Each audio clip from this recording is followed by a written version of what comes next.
নবীজি বলেছেন, আলা আখবিরুকুম বিআহলিন নার, তোমাদের কি আমি বলে দিব না যে জাহান্নামী কারা হবে, কারা জাহান্নামে যাবে, তাদের মার্কা কি বলে দিব? নবীজি সাল্লাল্লাহু আলাইহি সাল্লামকে যখন বলা হলো, হ্যাঁ আল্লাহর রাসূল অবশ্যই বলুন, তখন তিনি বলেছেন, কুল্লু উতুল্লিন জাওয়াজিন মুস্তাকবির, গোয়ার কিসিমের মানুষ, ঘাড় মোটা, তেড়া, রূঢ় স্বভাবের, শক্ত প্রকৃতির, দিলের ভিতরে কোনো নরম নাই, কোমলতা নাই, কোনো প্রকার বিনম্রতা নাই, মমতা নাই,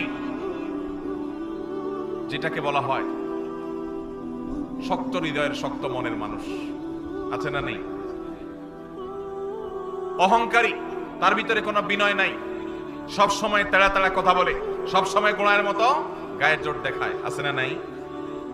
আমাদের দেশে কখনো রাজনৈতিক পাওয়ারে, কখনো টাকার জোরে, কখনো ক্ষমতার জোরে, কখনো বাপ চাচার দাপটে, মামু খালুর দাপটে মানুষ অহংকারী হয়, হয় কি হয় না? আবার অনেক সময় কোনো কারণ ছাড়াও মানুষ অহংকারী হয়।